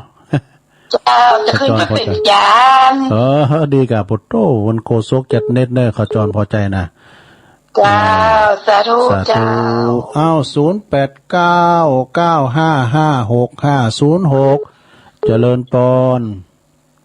อาจารย์เจ้าตะลุงแม่พิมพ์นะเจ้าแม่พิน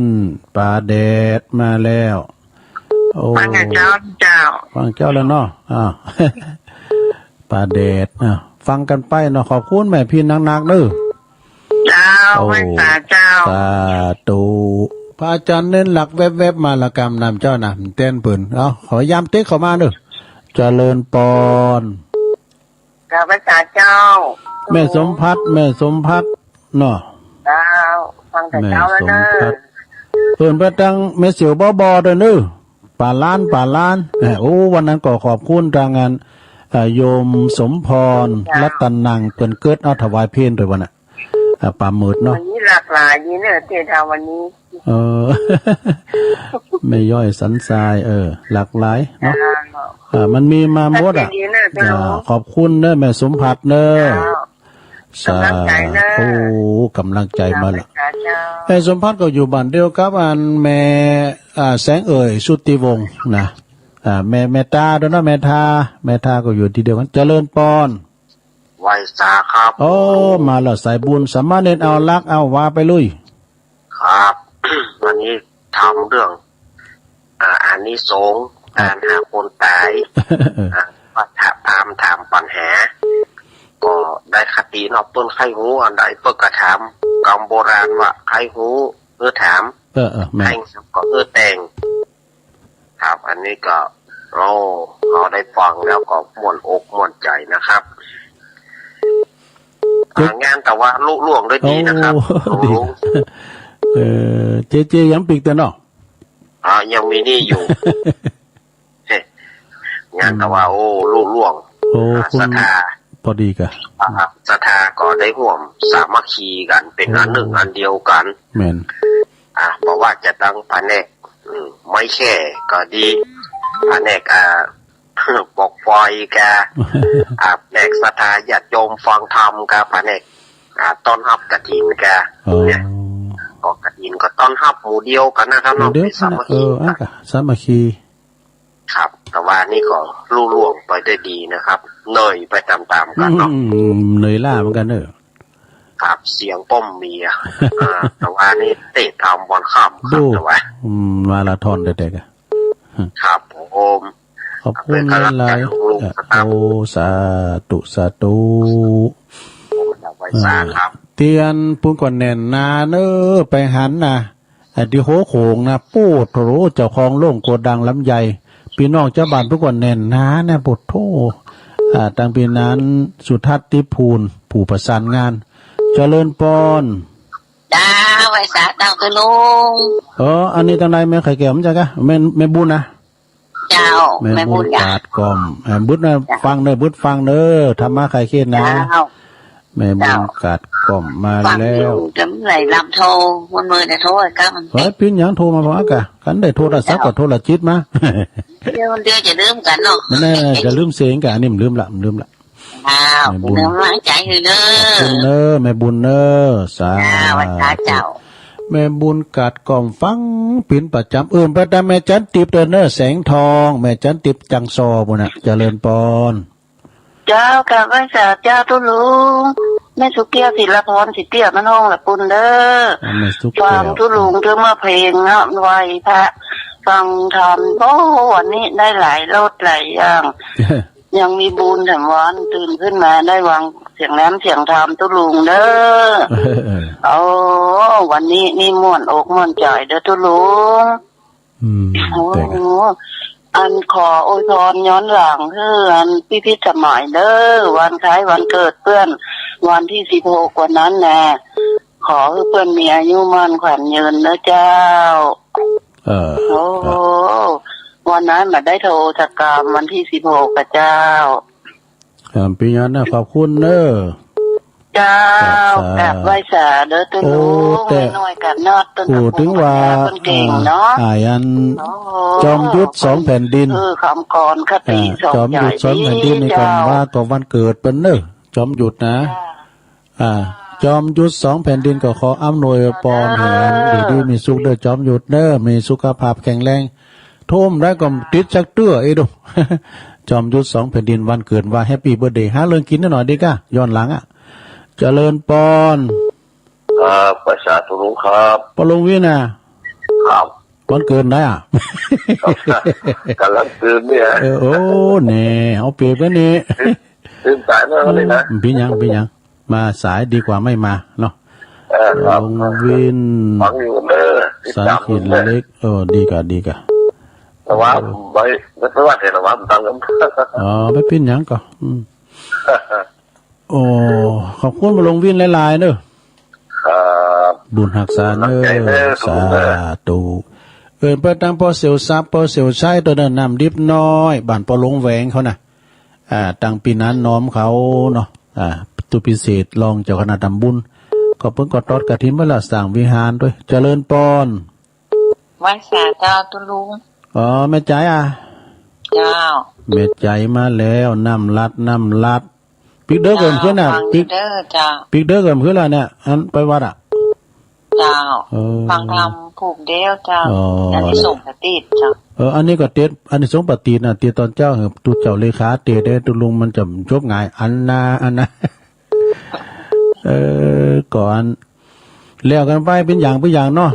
ตอนนี้ก็วันนี้ได้ผิววัดผิวว่ากะแต่ว่ากันวางขวางเจ้าขวางตัวแล้วกันไปแล้ว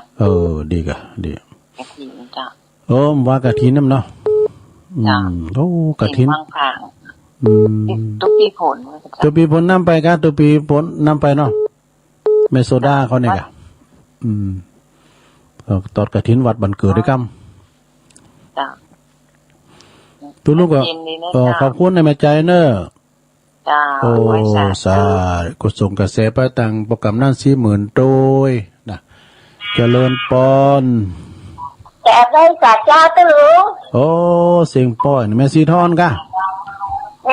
วิทยุไม่ได้ยินน่ะวันเนี้ยถึงได้ยินแต่ลุงเช็คระบบตั้งแต่เพลงมาละตั้งแต่เก้ามาเลยกะก็มันก็นั่นสิ่งที่แน่นอนคือเขาไม่แน่นอนเช็คระบบแล้วเนาะตั้งมือถือเลยว่ะฟังแต่มือถือก็ดีกันเจ้าตั้งมือถือสมมติว่ามันชัดเจนดีเหมือนกันนะแต่โอ้มือถือนี่ชัดเจนกะชัดเจนเลยชัดเจนดีก็แต่เลยว่าวิทยุแบบดังตุลุงเช็คระบบตั้งแต่แรกแล้วเพราะว่ามันก็จะมีปัญหาจับเตือก็เจ้าตลอดนะตุลุงสาธุขอบคุณเนอะเจ้าสาธุเจ้าไหวสาบารมีธรรมหลงตุอุ้ยตัวเนอหลงอุ้ยตุอุ้ยปูนแม่โป่งหลวงพ่อบุญปันเจริญปอนไปสาเจ้าหลวงโอนนะเจ้าแม่หลวงโอนมาแล้วหลวงโอนมาแล้ววันนี้ทานแล้วแต่แล้วกิติลังกาฟังคำก็ม่วนฟังเพลงก็ม่วนเพลงก็ม่วนนะได้เพลงบัดเก่าเพลงเก่าก็ทำก้ามกับวันพุธกับวันพัดมันก็ฟาร์มก้ามเนาะก็เดียวก็ถึงมันโวยวันเวลาก็ถึงวันออดเนี่ยแม่เนาะ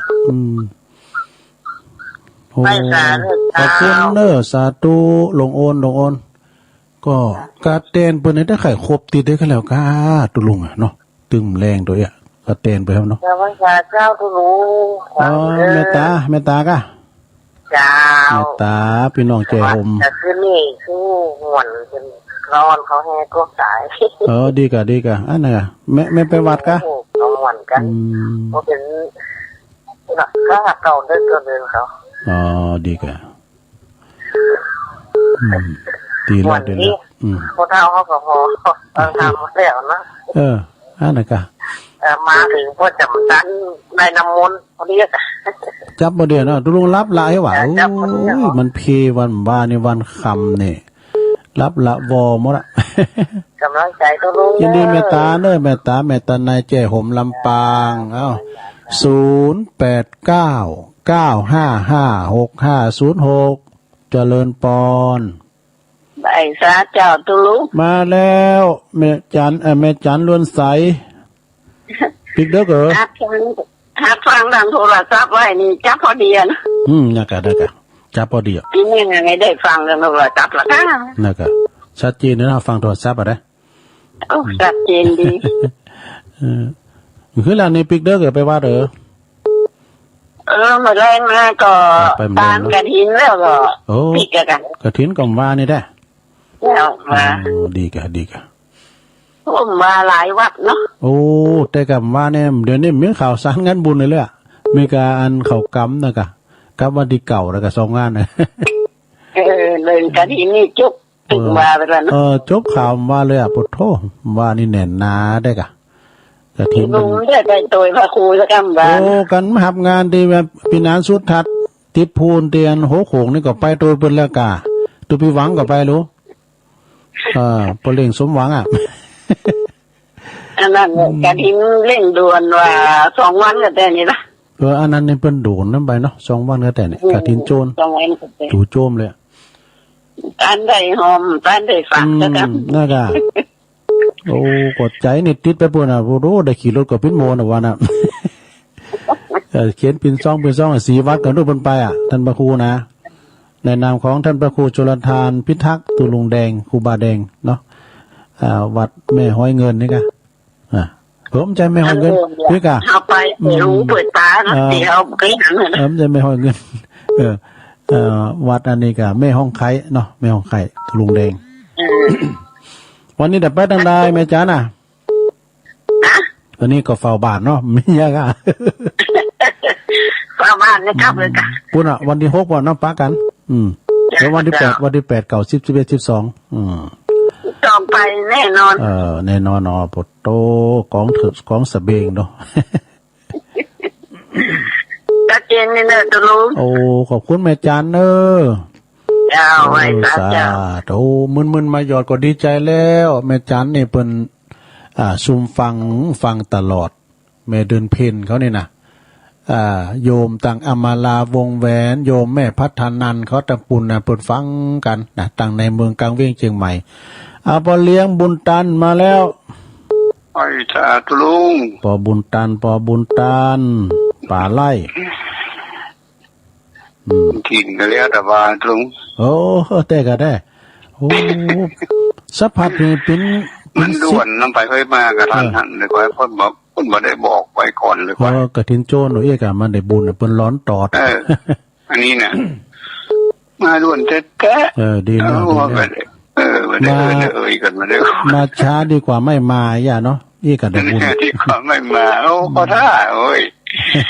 ได้อันจะนั่งเหมือนใน30 ป่ายก็โอ้พอดีกะปุถโธพอดีกันแล้วกะเงินหมื่นเงินแสนเดี๋ยวไปหาได้ยังไงอย่างนั้นมั้ยนะมาตอนบ่ายนะเพิ่นมาน่ะบ่ได้เรียกดูดีแล้วโธ่บ่จ่าหลายเพิ่นมาหลายเนาะแต่ที่ปุ่นในลายเนี่ยโหโหนะเฮอุบลเขาเนี่ยเพิ่นมากันหลายอยู่ขอบคุณเด้อ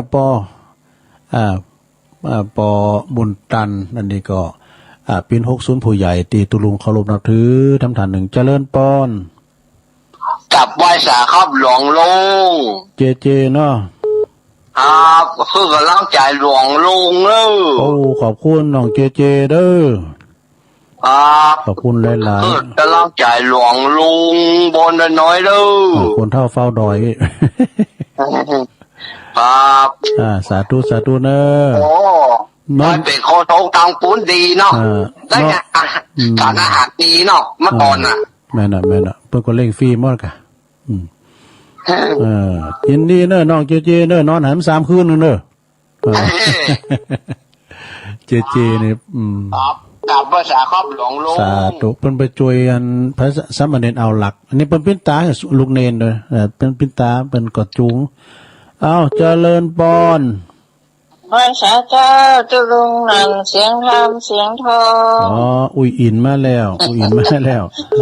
แม่สาวเจ้าโทษนี่อดได้ไหนตุลุงไปพี่เนี่ยก็โทรมาพออากะคุณลือกับคุณยองไก่กันคุณลือเนาะคุณลือยองนี่ไก่กันแม่สาบเสมอเนาะเน้นรักเนี่ยมันเก่งไม่ก็ว่าเป็นหมาหากะแต่เป็นภูมิปัญญาเลยไม่กันเลยห้องว่าอันนั้นแล้วก็เน้นใหญ่มาหาเน้นใหญ่เนาะ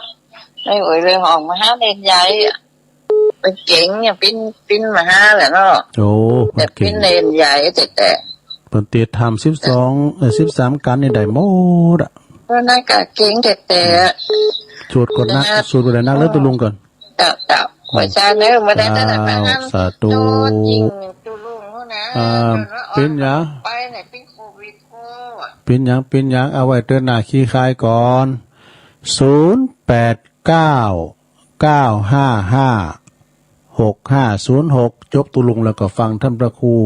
จันทร์ท่านอาจารย์นิคมเด้อเจริญปอนอาจารย์จ้าตุลุงแม่เพญนาวาไปเลยครับแสงไฟสว่างตาแสงธรรมะสว่างใจสว่างตาได้แสงไฟสว่างใจได้แสงธรรมเจ้าชัดเจนนะตุลุงเด้อโอ้ดีกะขอบคุณเด้อที่เตรียมทำเลยเนาะเอาเป็นหยังขอบคุณหลายๆแม่เพญเด้อเจ้าชัดเจนในกำลังใจตุลุงเด้อพระเจ้าแม่เพญนี่เป็นคนสู้ชีวิตเนอะหลวงเนอะโหมกินโหมตาลน่ะเป็นสะพานบุญด้วยเจริญปอน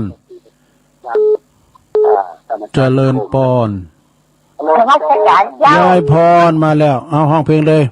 สัญลักษณ์ที่หนองเจดี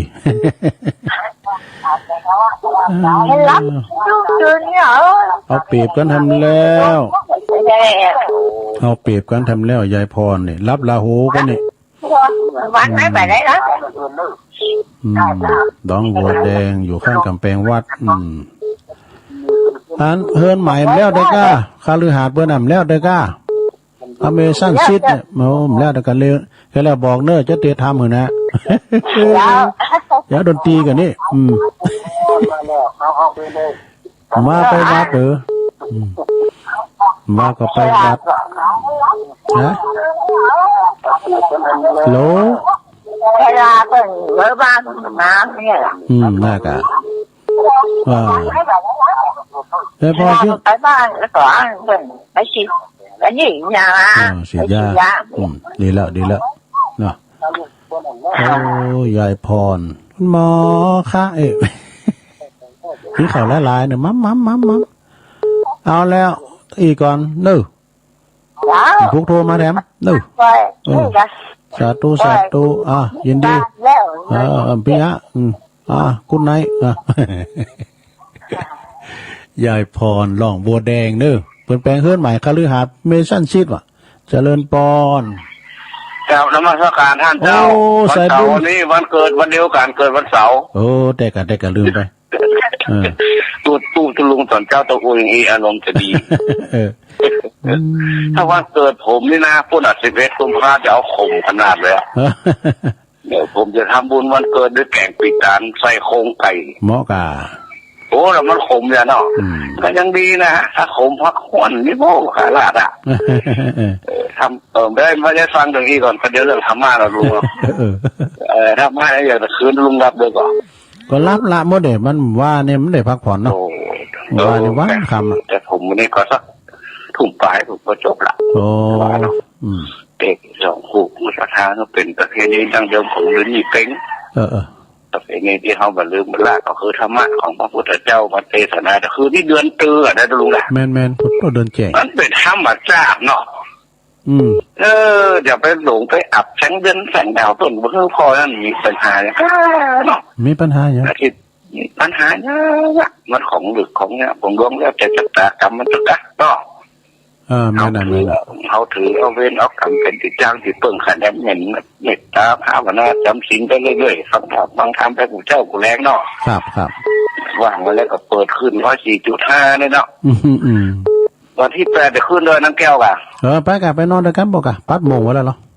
มัน4-2 ว่าไปตายเนาะไปตายแล้วก็พี่เขาวันนี้เวลาว่างมันมีน้อยช่วงนี้เขาเวลามันลำบากแม่นเขาอยู่คนเดียวพี่ยังเราไปอาจารย์เขาไปการไปอย่างนั้นไปอยู่ข้างหลังเจ้าข้างหลังแต่ว่าวัดในห้องไข่ท่านครูอาจารย์อธิบายทำมาเพิ่มมาคงขยันนักคนเนาะแต่ว่ามันกัดกันหลายเกณฑ์เลยลุงครับแม่น่ะต่อภัยวัดดอยจอมแจงวัดห้วยบอลไหนมงคลชัยวัดยกเว้นของฮอมบูเรื่องด้วยก่อนจะไปว่ากันมารู้เนาะครับความพ่อแบบนี้เอาผมไปยืนยันด้วยเนาะที่แรกก็ว่าจะไปแอวสาธุที่แรกก็ว่าจะไปแอวปูนแล้วนะโอ้ขอบคุณเนอะหลวงพ่อเนอะ เอาไว้เตือนหนักชมบารมีของมันท่านพระโอภิวัตรนะครับของลุงยองนะครับสาธุสาธุครับสาธุสถาก็เลินงานกันไปพี่ยะแต่ไม่ยกเลิกนะเลินงานกันไปเจริญปอนติดแล้วไหวสาเจ้าอุ้ยน้องวันนี้ตื่นจ้าพอดีอันนี้จังอนัตตาทุกขาแต่เขาไว้แก่ตาสองจ้านฟันสองหุนยางสามขางกเงินเดินวกวนนำพาตนไปบ่ไหวไส้พลังกำปรุงแต่งมนุษย์สุดจะฟื้นนั่งลุกยืนมาเหมือนก่อนมาเหมือนหลังปัดพิมพ์ไว้สู่ชีวิตปิดก่อนดังสติพลังเมื่อลาเป็นอาจินจึงยึดมันลำเลิศคือคำสอนพุทธวรมือไหวไฟทวินพระเว้นบาปหยาบช้าเป็นอาจินเตือนสู่ถิ่นพุทธภาวนาเสมอเทินไหวพระโดยลุตุลุงแล้วดีแล้วไหวรักก็รับขอบคุณนะแม่ตื่นวันเดียวใส่ไม่ดีนะเจ้าไหวสาเจ้าพักอยู่ตลอดนะเท่านี่ก็ฟังตลอดตอนนี้ละอยู่เนาะถ้าอย่างได้ก็จะเอามาใหม่เนาะเจ้าโอ้ดีแล้วขอบคุณนะเจ้าแม่ครูเปิ้นอ่านก้อนจะดีรู้บท83แล้วนะเนี่ยนะแม่ครูนงไปอยู่ห้องโง่น่ะครูบาอุ่นเนาะเจริญปอนแต่เจ้าหันปีอ้ายเฮานะลือลงมากรรมน่ะ105เจริญปอนทีละเด้อแม่มใจก็เอาใหม่ลือหลงเจริญปอนจิตนิ้วกับไปสาท่านพระครูชัยวัฒน์นะครับเสียเด็กพระครูละมนเฮ้ยเนาะก็เกิดรถมาถึง3 วันบ่ได้ขึ้นโดยเปิ้นก็ลองมากันวันนี้โอ้เต้นแล้วก็3 วันกดกับถึงติดรุดจังมันหัน105อยู่นะมันจึงแบบแล้วก็อย่างลื่นลงอย่างนั้นจอมยุทธผมว่าวันเกิดเพิ่นแต่เพิ่นพยายามกดไหนนะครับโดยปันป้อนย้อนหลังเอาเนาะจอมยุทธติดรุดเพิ่นก็มีกฐินมีผ้าป่าต่างทำโรงเป็นเจ้าภาพทำด้วยเนี่ย13 ปีแล้วบัดนี้วันว่านี่ผูกได้13ปีไหนผูกไงนะว่านี่ครบ13ผูก13 ปีจอมหยุดลำจ้างปวดเข่านักเนาะปวดโคเตียนประตูป่าเพิ่นได้2ก็ไว้หนูอันแต่ว่าฟังก็อยู่เนาะอันลือหลวงเฮานี่นะฟังตัวแทนนะดีละวันเดียววันมาพี่มวยเต้นก็ฟังอยู่ฟังตลอดอ่ะโว้ก็ว่าบัดครบก็ยังได้ยินอยู่ในบ่เดียวน่ะบุ่มบั่มนั่นก็ลูกตื่นมาตี 1ยังจิกันอยู่เนี่ยบ่เดียวยังได้ยินอยู่นะบาดนี่นะเขาจังหวัดรับแบบนอนแถวสามเป็นยังงั้นคนป่วยยังลอยกระทงยังพูดเจอไม่หมอกมือวะเนาะตะปุ้งก็ยังเดียวนะทุกปีเหมือนกันกับลูกมาตี 1ยังได้บ่มบั่มนะถ้าต้องฝังปีหนาวทุกปีปุ่นอ่ะว่านิดหน่อยนะบ่หนาวเหรอมันหนาวถ้าพี่ว่าหนาวกันเลยกันไปเข้ากำก่อนหนาวนี่ถ้านอกเป๊ะเจียวเนาะว่าโตตู้เจ้าเข้ากำพี่ตัวอันว่าหนาวแต่พี่เจ้าตู้เจ้าเข้ากำนี่คุณหาว่าคุณก็ปิดนะตู้เจ้าเข้ากำเนี่ยหนาวนะ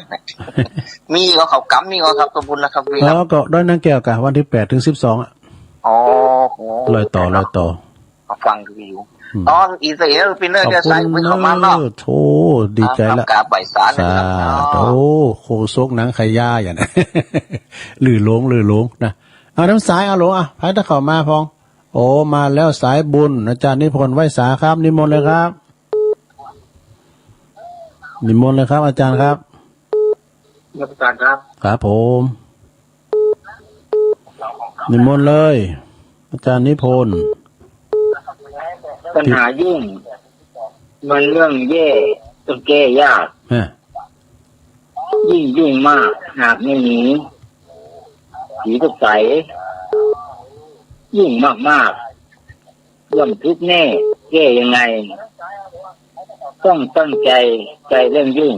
อย่านุ่งนังเรื่องส่วนตัวคือเรื่องที่คนอื่นเขาไม่รู้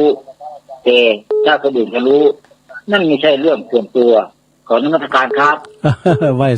สาโอ้มาเร็วไปเร็วขอบคุณพระอาจารย์นะครับนะเอาน้ำสายเปิ้นบุญมาเห็นดูบ่เจริญปอนใจกะเจริญปอนติดแล้วเหรอกูเลยขออาจารย์นิพนธ์กะฮัลโหลแน่ เอาละได้เสา3สายก็พอดีอยู่เนาะสดาเนาะก็ขอโทษสายยายน้อยกาดนัดบ้านดอนโลงเจ้าของกาดแม่น้อมตาจ้างแม่พินป่าแดดวันนี้จังซอไม่ใส่พินเข่าเต้นนะครับได้พี่ยังเด้อเดินหน้าก่อนแม่สมบัติแม่ย่อยสันทรายสัมมาเนตเอาลักปัญโยนันเนอวัดแสนเมืองแม่บุญกาดก่อมแม่สุกแก้วศรีลาพรแม่อปลงวินสันขีเล็กแม่ใจนำลัดจอมตองแม่สีทอนหนองบัวชัยปราการแม่ลงโอนกิติลังกาแม่ตาในแจ่ห่มแม่จันเรือนสายเวียงตาการปอบุญตันป่าไล่จุดีสามหยอดน้องเจเนี่ยอุ้ยอินแม่สาบเสมิงแม่เพนขาวเตี้ยคนสู้ชีวิตแม่พรยายพรล่องวัวแดงสันกำแพงเจียงใหม่แล้วก็สายบุญแรมหลวงพ่อมานิษฐาวโรสำนักสงฆ์หอมบุญไหวสานะครับเนอะอุ้ยนงจากโฮโงเนอะอุ้ยนง83นะมาอ่านก้อน7เน็ตแล้วก็ลื่อหลงเนอะพี่ไอ้ใต้หัวลื่อหลงบันทีหลงตัวแทนพี่น้องบันทีแล้วก็อาจารย์นิพนธ์คนโคราชจากวัดพระธาตุดอยสะเก็ดโดสถาญาติโยมเนาะถึงหมดถึงเสียงนั้นได้23สายขอบคุณกูเสงกูสายเนอะขอบคุณเจ้าของสถานีโดยวันนี้ตุลุงอู่วยอู่พิษอู่ถูกไปอย่างได้ก็ดีขอสุมาอภัยกับนักปราชญ์บัณฑิตผู้หูนะปอนหน่อยปอนนานปอจานลำวาสถาปอออกไม่ออกสถาทั้งหลายเอาไว้วันพัดหนามาปะกันแถมจัดสรรหาเรื่องดีๆมาหือเนาะมาอู่มาจ้ากันนะ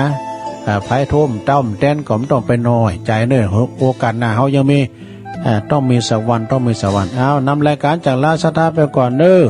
จัตตารโอธรรมาวาทันติอายุวันโนสุขัง